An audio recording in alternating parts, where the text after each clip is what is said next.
My name is Clara. My husband is about to lose his job. His rich boss said he will save us, but only if I spend the night. This is my story. It is a hard story, but I want to tell it to you. Maybe you are having a hard time too. Maybe you feel scared. It is okay to feel scared. I was very scared, but I learned something important. I learned how to be strong. I am 25 years old. I live in a big city. The city is very loud. There are many cars. There are many people. Sometimes the city feels too big. But I do not live in the rich part of the city. I live in a poor neighborhood. My home is very small. It is an apartment on the 4th floor. There is no elevator.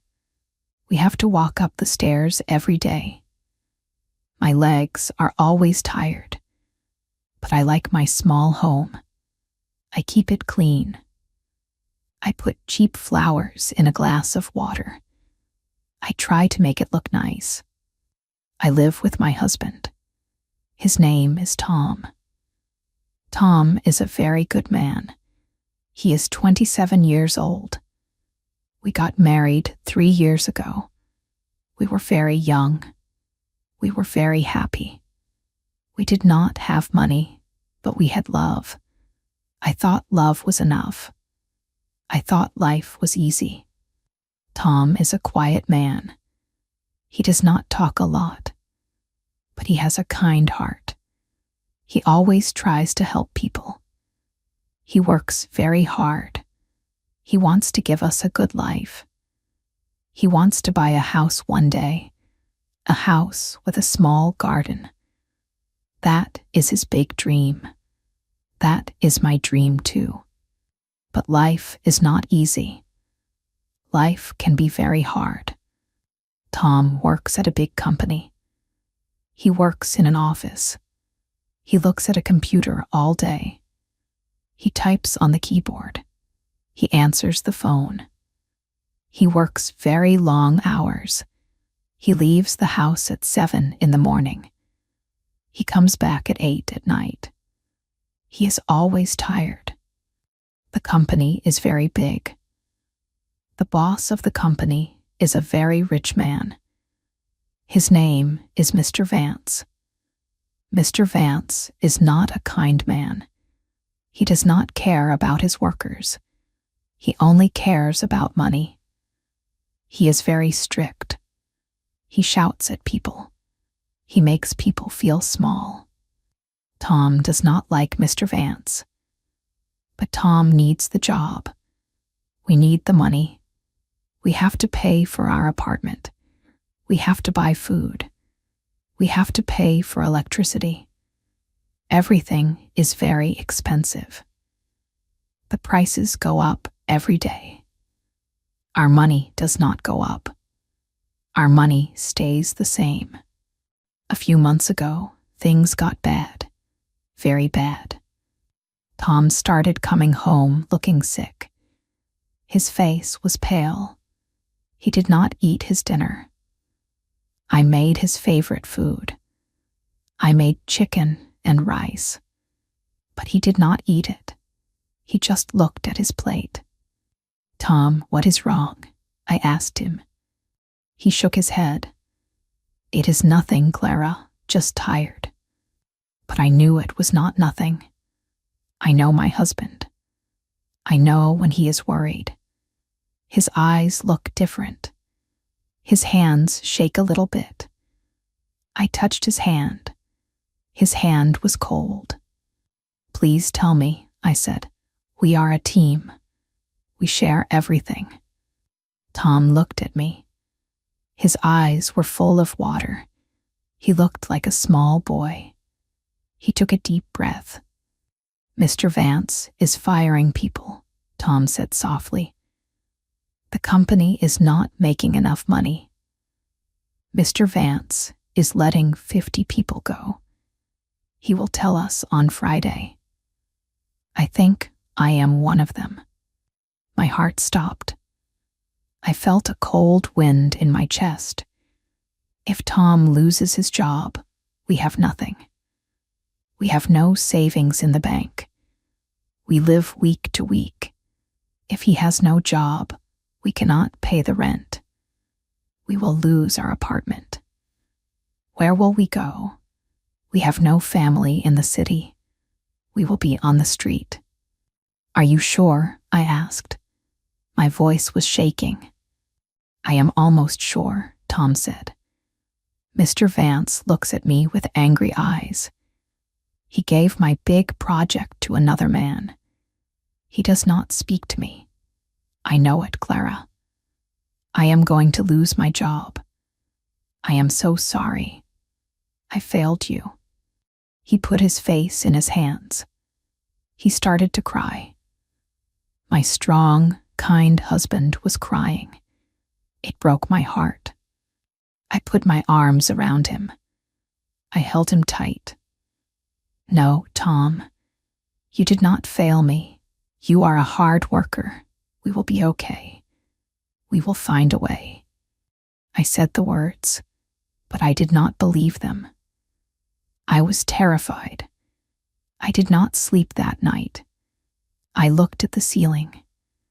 I listened to the cars outside. I prayed for a miracle. I prayed for help. The next day was Wednesday. 2 days before Friday. 2 days before the bad news. Tom went to work. He looked like a ghost. I stayed home. I cleaned the apartment. I washed the floors. I washed the windows. I cleaned to stop thinking. But I could not stop thinking. The fear was always there. It was like a heavy stone in my stomach. In the afternoon, the phone rang. It was Tom. Clara, he said. His voice sounded strange. It was fast. It was nervous. What is it, Tom? Did it happen early? Did he fire you? No, Tom said. No, he did not fire me. Mr. Vance just called me into his office. And I asked. My hand gripped the phone. He wants to have dinner with us. Tonight. He wants me to bring you. I was very confused. Dinner with us? Why? I do not know, Tom said. He said he wants to talk about my future at the company. He said it is a special meeting. We are meeting him at a very nice restaurant at 8 o'clock. I did not understand. A rich boss inviting a poor worker to dinner. It made no sense, but a small hope grew in my heart. Maybe Tom was wrong. Maybe Mr. Vance saw how hard Tom works. Maybe Mr. Vance wanted to promote him. Maybe he wanted to give Tom more money. This is good news, right? I asked. I hope so, Clara. I really hope so. Please wear something nice. I will meet you at the restaurant. We hung up the phone. I ran to my closet. I looked at my clothes. I did not have many clothes. I only had simple things. Jeans, old sweaters, plain shirts. But I had one good dress. It was a dark blue dress. I bought it a long time ago. It was for a friend's wedding. It was simple, but it was pretty. I took a long shower. I washed my hair. I brushed my hair until it was shiny. I put on the blue dress. It fit perfectly. I put on a little bit of red lipstick. I looked in the mirror. I looked nice. I looked presentable. I wanted Mr. Vance to see that Tom had a good wife. I wanted to help my husband. I took the bus to the restaurant. The restaurant was in the rich part of the city. I walked past big, expensive stores. I saw people in beautiful clothes. I felt very small. I felt like I did not belong there. I arrived at the restaurant. It was very fancy. There was a man in a suit at the door. He opened the door for me. Inside, it was quiet. The lights were low. There were candles on the tables. Soft music was playing.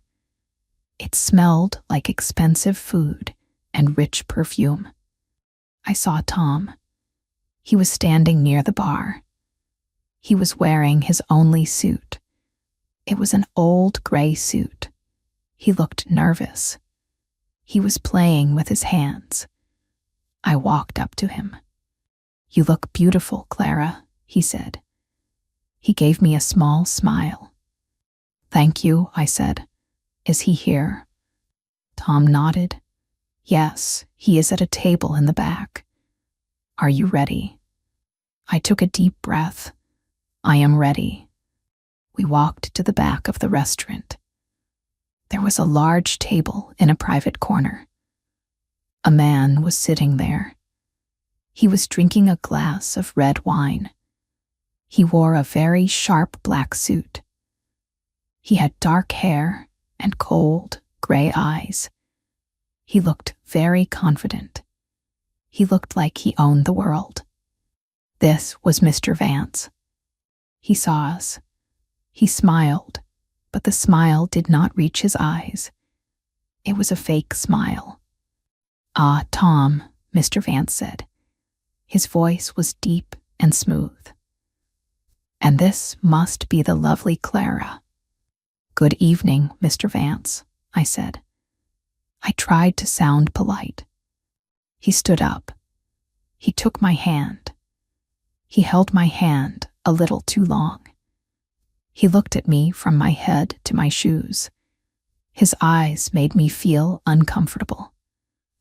I wanted to pull my hand away, but I did not. I needed to be polite for Tom. "Please sit down," Mr. Vance said. We sat down. The waiter brought menus.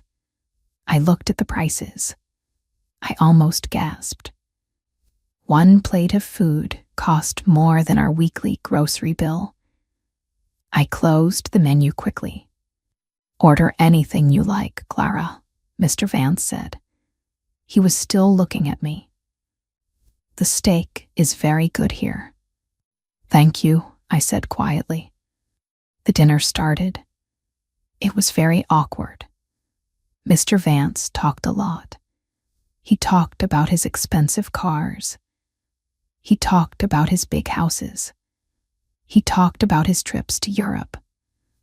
Tom just nodded. Tom agreed with everything Mr. Vance said. Tom was trying very hard to be good. I stayed quiet. I ate my food, but I did not taste it. I felt a bad feeling in my stomach. Something was wrong. I could feel it. Mr. Vance was not looking at Tom. He was only looking at me. After an hour, Mr. Vance put down his fork. He wiped his mouth with a white napkin. He looked at Tom. "Tom," Mr. Vance said, "you know the company is having a hard time. We are letting people go." Tom's face went white. He put his hands on the table. "Yes, sir, I know. You are not my best worker, Tom," Mr. Vance said coldly. "You are slow. You make mistakes. I have your name on my list. You are going to be fired on Friday." Tom looked down. He looked completely broken. My heart broke for him. I wanted to yell at Mr. Vance. I wanted to say Tom was a great worker, but I stayed quiet. However, Mr. Vance said, he took a sip of his wine. "I am a man who likes to help. I have a problem, Tom. My phone is in my car. I need to make an important call. Go to my car. Ask my driver for my phone. Bring it to me. It will take you about 10 minutes. Tom looked confused. Your phone, sir? Yes, of course. I will go right now. Tom stood up. He looked at me. I will be right back, Clara. He walked away quickly. He walked out of the restaurant. Now I was alone with Mr. Vance. The silence was heavy. I looked at my water glass. I did not look at him. Your husband is a weak man, Clara, Mr. Vance said softly. I looked up. I was angry now. He is not weak. He is a good man. He works very hard for you. Mr. Vance laughed. It was a cold, quiet laugh. Good men do not make money. Strong men make money. You are a very beautiful woman, Clara. You deserve better than a small, poor apartment. You deserve nice clothes. You deserve expensive dinners like this one. We are happy with our life, I lied. I wanted to defend my husband. Are you? Mr. Vance leaned across the table. He was very close to me. I could smell his cologne. It was strong and spicy. I know Tom has no money. I know you will be on the street next week. Unless. He stopped talking. He just looked at me. Unless what? I asked. My voice was very small. Unless we make a deal, Mr. Vance said. A secret deal. Just between you and me. I felt sick. What kind of deal? Mr. Vance smiled. It is very simple, Clara. I am staying at the Grand Hotel. Room 501. It is just down the street. I want you to come to my room tomorrow night. I want you to spend the night with me. I stopped breathing. The room started to spin. Did I hear him right? Did he really say that? If you come to my room, Mr. Vance continued, if you are nice to me, I will tear up the list. I will not fire Tom. In fact, I will make him a manager. I will double his salary. Your money problems will be gone forever. You can buy that house with the garden. Your husband will be a success. He will never know why. He will think he earned it. I was in shock. My whole body was shaking. I felt dirty. I felt completely disgusted. And if I say no, I whispered. Mr. Vance's smile disappeared. His eyes became very hard. If you say no, Tom is fired on Friday. He will never get another job in this city. I will make sure of it. You will lose everything. You will be ruined. Tears filled my eyes. I wanted to scream. I wanted to throw my glass of water in his face, but I was frozen. He had all the power. He had our whole life in his hands. He was playing a cruel game. Think about it, Clara, he whispered.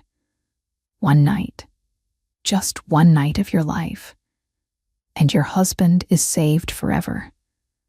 You have until tomorrow evening. Come to the hotel at 9 o'clock. If you do not come, Tom is finished. Just then, Tom walked back to the table. He was breathing heavily. Sir, Tom said, I went to your car. Your driver said you took your phone inside with you. Mr. Vance reached into his pocket. He pulled out his phone. He smiled. Ah, how silly of me. I had it all along. Thank you, Tom. You can sit down. Tom sat down. He looked at me. He saw my face. "Clara, are you okay? You look very pale." "I am fine," I lied. My voice was cracking. "I just do not feel well." The food was very rich. "We should go home," Tom said. He looked at Mr. Vance. "Thank you for the dinner, sir. I appreciate it." "Good night, Tom," Mr. Vance said. He looked at me with his cold, gray eyes. "Good night, Clara. I hope to see you very soon." We left the restaurant. The cold night air hit my face. I took deep breaths. I tried not to cry. We took the bus home. Tom held my hand on the bus. He was quiet. He was thinking about Friday. He was thinking about losing his job. He had no idea what happened. He had no idea about the secret deal. We got home. We climbed the 4 flights of stairs. We went into our small, old apartment. It felt very cold tonight. Tom went to the bedroom to change his clothes. I stood in the kitchen. I looked at the cheap flowers in the glass of water. They were dying. The petals were falling off. I started to cry. I put my hands over my mouth so Tom would not hear me. What was I going to do? My mind was a storm. It was spinning and spinning.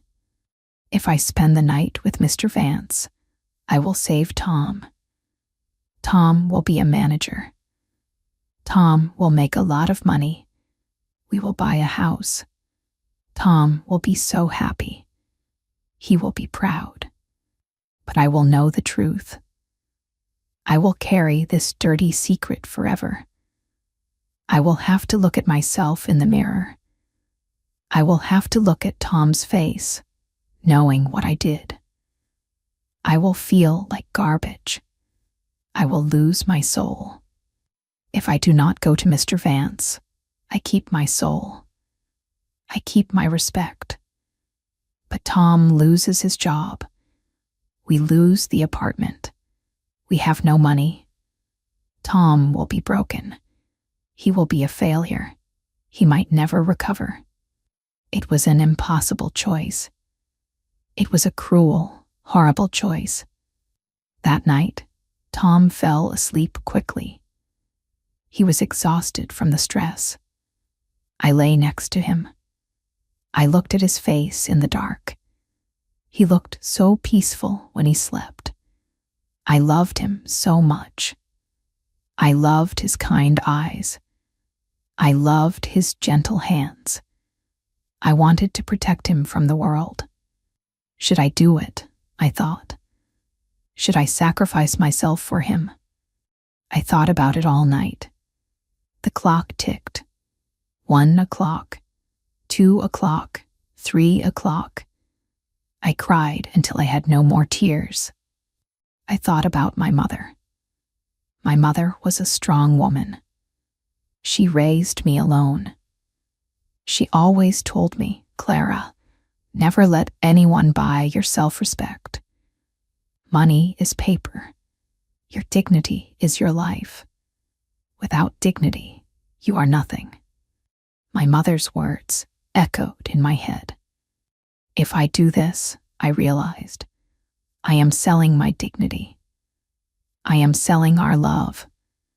If Tom's success is built on a dirty secret, it is not real success. It is a lie. The sun came up. The sky turned gray. Then it turned blue. It was morning. It was Thursday, the day of the decision. Tom woke up. He kissed my forehead. "Good morning, my love," he said. He looked very sad. Today was his last full day of work before Friday. "Good morning," I said softly. He got dressed. He drank a cup of coffee. He put on his coat. "I will see you tonight," he said. Wish me luck. Maybe Mr. Vance changed his mind. He walked out the door. I was alone. The day went very slowly. Every hour felt like a year. The clock ticked on the wall. Tick, tock, tick, tock. Time was running out. At noon, I made a choice. I was going to tell Tom.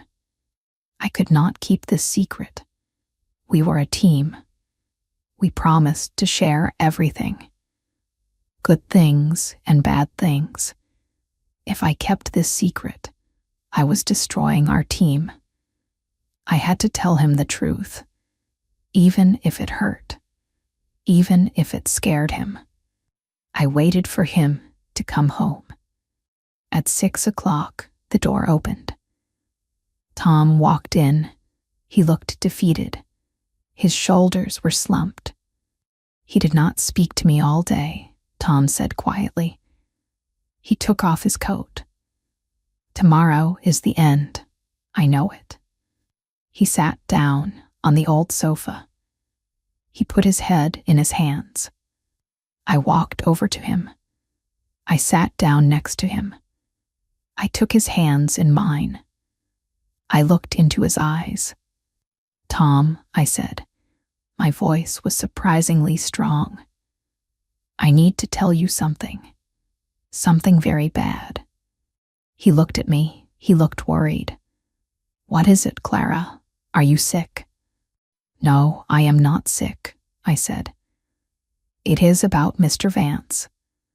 It is about last night at the restaurant. I took a deep breath. I told him everything. I told him what Mr. Vance said when he went to the car. I told him about the Grand Hotel. I told him about room 501. I told him about the secret deal, the promotion for my body. Tom did not move. He was completely still. His eyes grew wide. Then his face turned red. Very, very red. He stood up so fast, he knocked over the small table. The glass of flowers fell to the floor and broke. He said, "What?" Tom yelled. His voice was like thunder. I had never heard Tom yell before. He was always so quiet. He wants you to. He wants you to. Oh my God. Tom put his hands on his head. He started pacing around the small room. He looked furious. He looked like a tiger in a cage. That animal, Tom said through his teeth. That disgusting, rich animal. He thinks he can buy anything. He thinks he can buy you. He thinks he can buy my wife. Tom walked to the door. He grabbed his coat. Where are you going? I asked. I stood up quickly. I was a little scared. I am going to the Grand Hotel, Tom said. His eyes were burning with fire. I am going to find room 501. I am going to break his nose. I am going to kill him. I ran to the door. I stood in front of it. I blocked his way. No, Tom, stop. I put my hands on his chest. His heart was beating incredibly fast. You cannot do this. If you hit him, you will go to jail. He is rich. He has lawyers. He will destroy us completely. You cannot throw your life away for him. I do not care, Tom shouted. He insulted you. He insulted us. I am a man, Clara. I must protect you. You are protecting me, I said. I looked deep into his angry eyes. You are protecting me by being my husband, by loving me. Please, Tom, do not let him win. If you go to jail, he wins. Tom stopped fighting. He looked at me. The anger in his eyes slowly turned into deep sadness. He dropped his coat on the floor. He fell to his knees. He wrapped his arms around my waist and began to sob. "I am so sorry, Clara," he cried. "I am so sorry I brought this man into our lives. I am so sorry I cannot provide for you. I am a failure. I cannot even protect my own wife." I knelt down on the floor with him. I held his head against my chest. I stroked his hair. "You are not a failure," I whispered. "You are the best man I know. We do not need Mr. Vance. We do not need his dirty money. We have each other. We have our honor. We will be fine." We sat on the floor for a long time. We cried together. We let all the fear and the anger out. Finally, Tom stopped crying. He pulled back and looked at me. His face was wet with tears, but his eyes were clear. He looked different. He did not look defeated anymore. He looked determined. "You are right," Tom said. "We do not need him." He stood up. He walked over to his work bag. He took out his company laptop. He took out his company phone. He put them in a plastic bag. "What are you doing?" I asked. "I am not waiting for Friday," Tom said. "I am not waiting for him to fire me. I am quitting." He picked up his own cheap mobile phone. He dialed a number. He put the phone on speaker so I could hear. The phone rang 3 times. Then someone answered. Yes, it was Mr. Vance's cold, smooth voice. "Is that you, Clara? Are you downstairs?" He thought I was calling from the hotel lobby. He thought I came. Tom's face tightened, but he kept his voice very calm, very steady. "No, Mr. Vance, it is Tom." There was a long silence on the phone. "Tom," Mr. Vance said. His voice was sharp now. "Why are you calling me? Where is your wife?" "My wife is at home, where she belongs," Tom said. "She is with her husband. We do not want your deal. We do not want your money. You are a sick, disgusting man." I could hear Mr. Vance breathing heavily on the phone. "You are a fool, Tom," he sneered. "You are throwing your life away. You are fired. Do you hear me? You are completely finished. You will be on the street next week." "I am not fired," Tom said clearly. "I quit. I am returning my computer tomorrow morning. Do not ever contact me or my wife again. Have a miserable life." Tom ended the call. He put the phone down. He looked at me. A huge smile broke across his face. It was the first real smile I had seen in months. He looked free. A heavy weight was lifted from his shoulders. I smiled back. I felt light. I felt incredibly proud of him. "We did it," I said. "Yes," he said. He hugged me tight. "We did it." But the next morning, the reality set in. We were free from Mr. Vance, but we were also free from a paycheck. We had exactly $200 in the bank. Our rent was due in 10 days. The struggle began.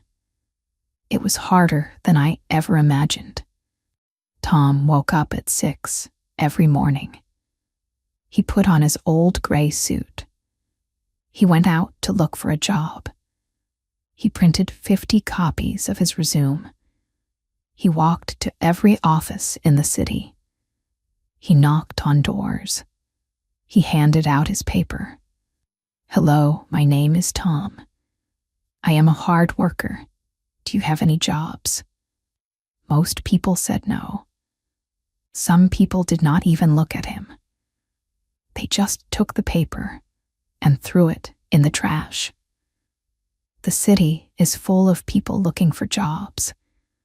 The city does not care about one man in an old suit. I did not stay home. I wanted to help. I needed to help. I went to the local shops in our poor neighborhood. I went to the grocery store. I went to the diner. Do you need help washing dishes? I asked the diner owner. No, sorry. We are full, he said. Do you need help sweeping floors? I asked the grocery store manager.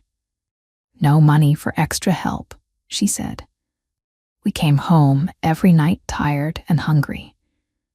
We ate cheap food. We ate a lot of plain rice. We ate cheap bread. We did not buy meat. We did not buy fresh fruit. We saved every single penny. The 10 days passed. Rent day arrived. We gave all our money to the landlord. We were completely broke. We had $0. That night, we sat in the dark.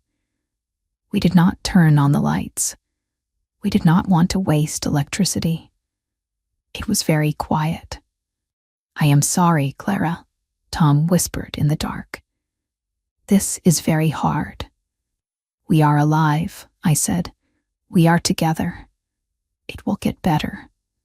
I tried to sound brave, but inside, I was terrified again. How long could we live like this? How long before we starve? A week passed, then another week. Things got very desperate. We started selling our things. I sold my blue dress to a second-hand shop. I got $10 for it. We used the $10 to buy beans and potatoes. Tom sold his watch. It was a cheap watch, but it bought us bread for a week. One rainy Tuesday, Tom came home early. He looked completely exhausted. He was soaking wet. His shoes were full of water. He sat on a chair. He did not say a word. He just stared at the wall. I made him a cup of hot water. We did not have tea anymore, just hot water. I gave it to him. Did you find anything? I asked softly. He shook his head slowly. No, no one wants me. They all want younger men, or men with fancy degrees. I am nobody, Clara. Maybe Mr. Vance was right. Maybe I am a failure. Do not say that name, I said sharply. He was wrong about you. He was wrong about us. You must not give up. You cannot give up. I am so tired, Clara, he whispered. A tear fell down his cheek. I know you are tired, I said. I rubbed his back. Rest tonight. Tomorrow is a new day. The sun will rise again. We will try again. The next day, the sun did rise. The rain stopped. The sky was clear and bright. I decided to try a different street. I walked to a part of the neighborhood I did not know well. There were small, old shops there. There was a shoe repair shop. There was an old bookstore. And there was a bakery. It was a small bakery. The paint on the window was peeling. But it smelled wonderful. It smelled like warm bread and sweet sugar. It smelled like hope. I walked inside. A little bell rang above the door. Ding, ding. An old man was behind the counter. He had white hair and flour on his apron. He was kneading a large piece of dough. He looked up and smiled. His smile was warm and genuine, not like Mr. Vance's smile. "Good morning," the old man said cheerfully. "What can I get for you, young lady? A fresh roll? A sweet bun?" "Good morning," I said. "I am sorry. I do not have money to buy anything. I am looking for a job. Do you need any help? I can clean. I can wash pans. I work very hard." The old man stopped kneading. He looked at me carefully. He saw my old clothes. He saw the tired look in my eyes. "You want to work?" he asked. "Yes, please. I really need to work." He wiped his hands on a towel. "My name is Mr. Rossi. I own this bakery. I have been baking bread here for 40 years. My hands are getting old. The work is heavy. I was thinking about closing the shop." My heart sank. He was closing. No job here. "But," Mr. Rossi continued, "my customers need their bread. And maybe I could use some young hands to help me." My eyes went wide. "Really? You would hire me?" Mr. Rossi laughed. It was a kind, rumbling laugh. "Well, baking is hard work. It is hot. The hours are early. But I need someone to help me mix the dough. I need someone to carry the flour bags. It is heavy work. Can you do heavy work?" I thought about it. I am not very strong. But I thought about Tom. I thought about the rent. "My husband is very strong," I said quickly. "He is looking for a job too. He can carry the heavy bags. He can mix the dough. He is a very hard worker. Please, Mr. Rossi, give him a chance." Mr. Rossi stroked his chin. "A husband, eh? Is he a good man?" "He is the best man," I said proudly.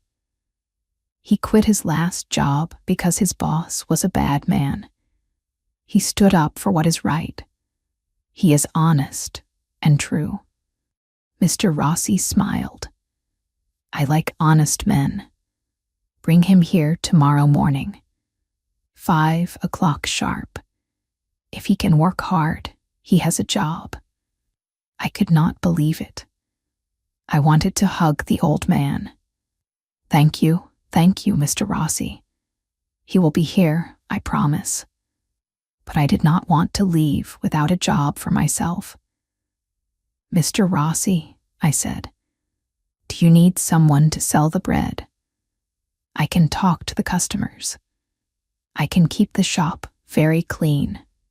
He looked around the small shop. It was a little dusty. He nodded slowly. "I can pay you a little bit to run the front counter. It is not much money, but you get free bread every day." "I will take it," I said immediately. I ran all the way home. I did not feel tired. I ran up the 4 flights of stairs. I burst through the door. Tom was sitting at the table. He looked up, surprised. "Clara, what is it? Why are you running?"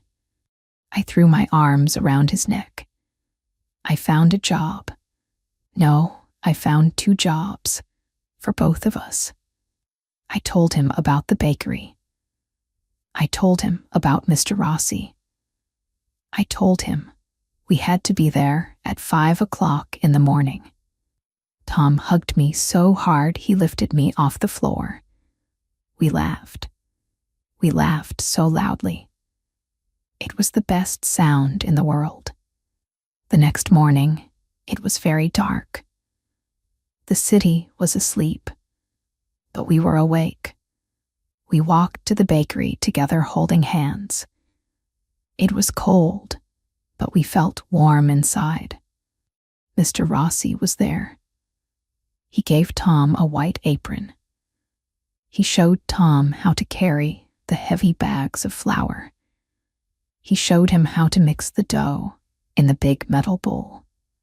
Tom worked very hard. He did not complain. He sweated. His arms got covered in white flour. But he smiled. He liked the work. He liked seeing the dough rise. He liked pulling the hot, golden bread out of the oven. I wore an apron too. I wiped the counters.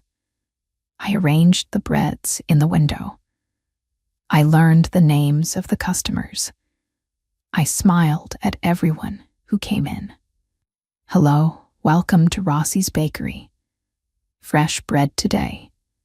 It was a simple job. It was an honest job. The pay was very small.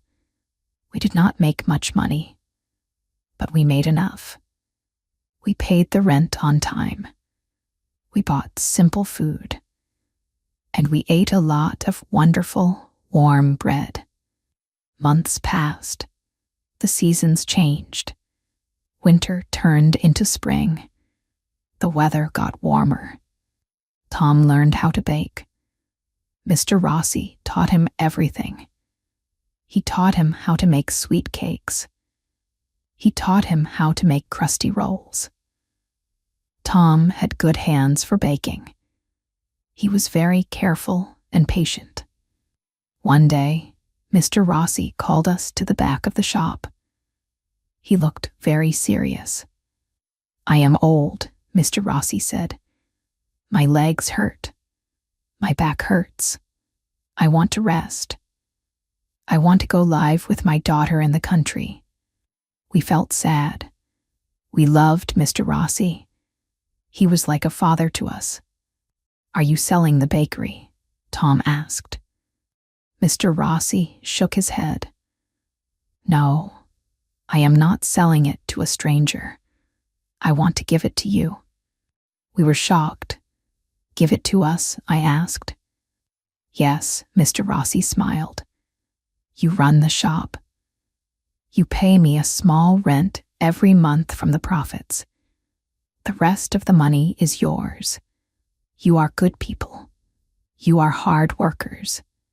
You saved my little bakery. Now it is yours.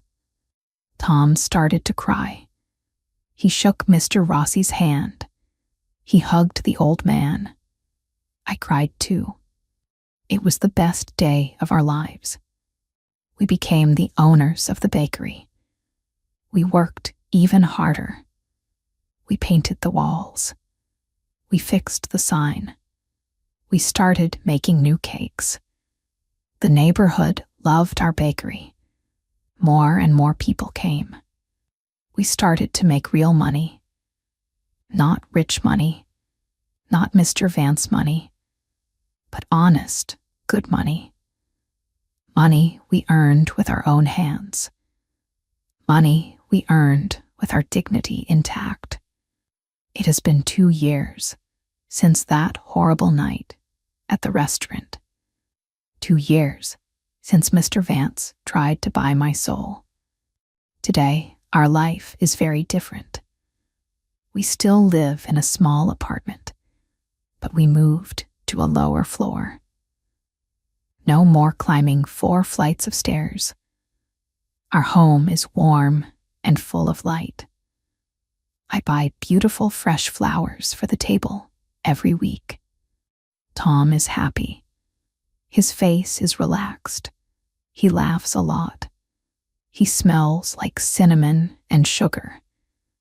He is proud of his work. People in the neighborhood know him. They call him Tom the Baker. They respect him. I am happy too. I love working in the shop. I love seeing the smiles on people's faces when they eat our cake. I am proud of my husband. I am proud of myself.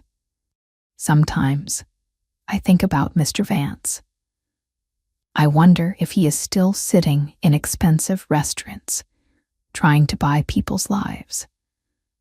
I wonder if he is happy with his cold, empty money. I know he is not. He does not know what real love is. He does not know what real respect is. We chose the hard path. We chose to say no. We chose to lose everything. But by losing everything, we found ourselves. We found our strength. We built a new life, a clean life, a proud life. Money is important. You need money to live, but money is not everything. If someone offers you an easy way, but it feels wrong in your heart, do not take it. Do not sell your dignity. Do not sell your respect. It will be hard. You will cry. You will be scared. You might be hungry, but you can survive it. You are stronger than you think. You can stand up to bad people. You can walk away from bad deals. You can start again from zero. It is okay to start from zero. Zero is a clean place to build a strong house. Look at us. We are happy. We are free. We have love. We have respect. And we have the best bread in the city. You can do this too. If you are facing a hard choice, be brave. Trust yourself. Choose the right path, even if it is the hard path. Keep going. Keep working. Never give up on your honor. Thank you for listening to my story. I hope it helps you find your own strength. You deserve a good life, a true life. Never forget that.